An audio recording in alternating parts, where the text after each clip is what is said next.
E aí galerinha, tudo bem com vocês? Sejam bem-vindos a mais um vídeo novo no meu canal.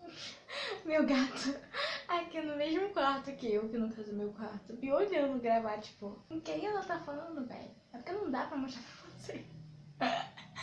Hoje um vídeo muito esperado por mim mesma, na verdade, porque eu quase não comunico vocês qual é o vídeo da semana. Mas o vídeo de hoje eu vou falar com vocês sobre a cultura do cancelamento. A gente viu que essa situação, essa cultura voltou à tona durante esses dias, durante essas semanas, principalmente por causa do BBB 2021, que pra quem não sabe, quem tá assistindo esse vídeo, pra quem não sabe, foi por causa da Carol Conká. Eu também não tenho o costume de assistir sempre, esse é o primeiro BBB que eu literalmente assisto, mas não totalmente. A cultura do cancelamento, ela não é algo atual, mas ela também não é tão antiga. Desde que as redes sociais vieram, a gente sabe que isso começou de uma forma lógica aos poucos, mas a gente vê a proporção que isso deu atualmente. Cara, eu não sei vocês, mas as redes sociais são muito boas. A gente sempre diz que a tecnologia é algo muito útil, nos ajuda bastante, mas a gente precisa ter muito cuidado ao usar elas, porque além delas poderem nos viciar, elas podem nos influenciar a serem pessoas boas ou ruins. E a gente sabe que a democracia, o Brasil tem por um longo tempo, mas ainda assim a gente pode dizer que a democracia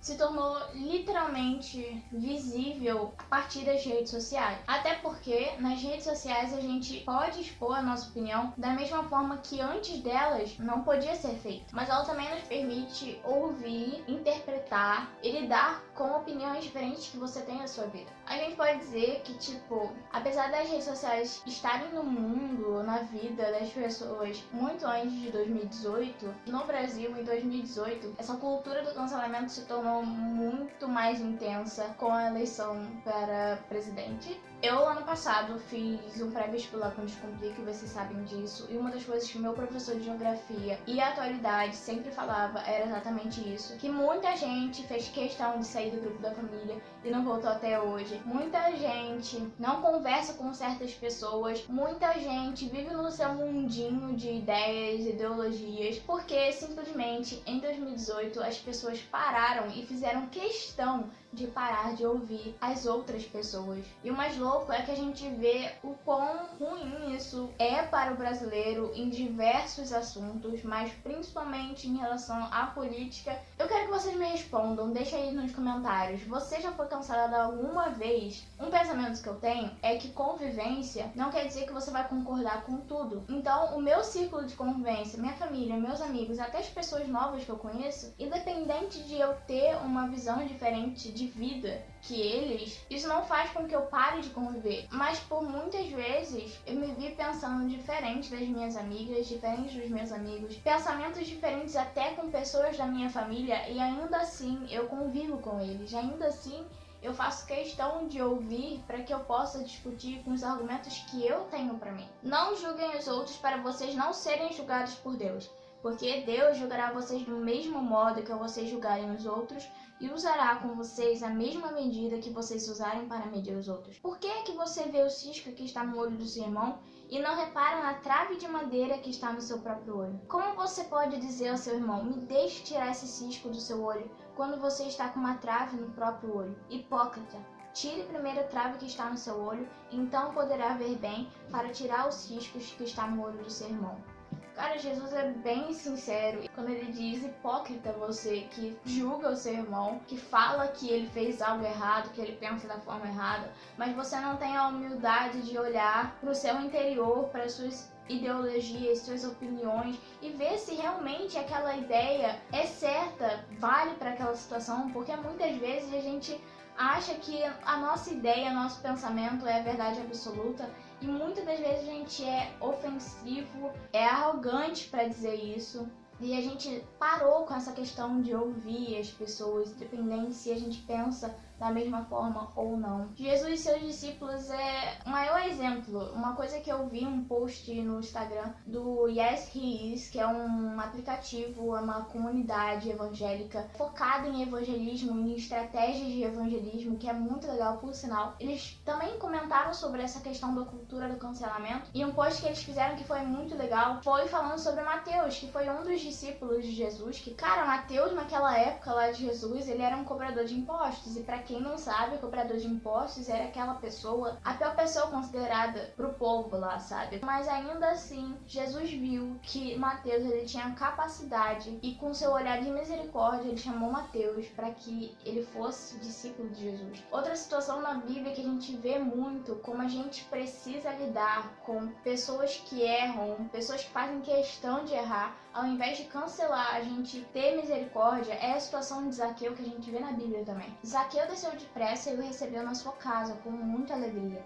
Todos os que viram isso começaram a resmungar: este homem foi se hospedar na casa de um pecador.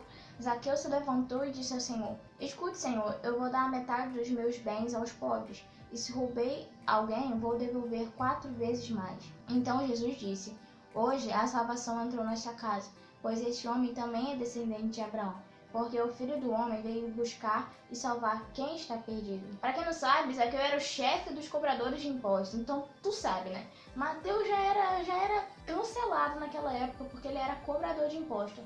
Quem dirá Zaqueu, que era o chefe dos cobradores de impostos, que era rico? A gente tem o costume tanto de cancelar as pessoas, simplesmente, às vezes, de ouvir elas. Eu não tô dizendo que às vezes a gente tem que tolerar os erros dos outros, sabe? Às vezes é aquilo que eu falei, vai infelizmente afetar a sua saúde mental. Mas, cara, qual é a dificuldade de você simplesmente se afastar da pessoa, parar de seguir ela, sabe? Isso já demonstra que você não concorda com as atitudes, com o pensamento daquela pessoa. E às vezes, isso não quer dizer que por uma pessoa ter errado uma vez ou ter falado uma coisa que você não concorda, que você tem que fazer de imediato, dar um follow, parar de seguir, parar de ser amigo no Facebook. Isso não quer dizer isso. Isso não quer dizer que você tem que parar de falar. Às vezes você pode ser humilde para chegar na pessoa, mandar uma DM, chamar ela para conversar e falar: cara, eu não acho que o que você fez foi certo, mas você pode falar o que você acha, que eu vou te ouvir, apesar de eu não ter gostado, de eu ter ficado com raiva, ter ficado com ódio. A gente fala tanto sobre amor ao próximo, tanto sobre Setembro Amarelo, tanto sobre acolher as pessoas, mas isso não se refere às pessoas que simplesmente não erraram na vida, porque, cara, impossível, então, a gente não vai acolher ninguém, né? Então que sejamos pessoas ouvintes. Às vezes a gente simplesmente precisa ficar quieto, ficar em silêncio e ouvir as pessoas, independente se ela tem errado, independente se ela falou ou agiu de uma forma que você não gostou. Sejamos misericordiosos com as pessoas da mesma forma que Jesus é misericordioso com a gente, ó, todo dia. Porque imagina, gente, imagina se ele nos cancelasse todo dia por causa dos nossos pecados. Caraca, todo dia, toda hora, todo segundo eu ia ser cancelada, não ia dar certo, Jesus já teria me abandonado, teria parado de me seguir. Ó, no primeiro ano de vida, gente, pelo amor de Deus. Espero que vocês tenham gostado, um beijão, até a próxima.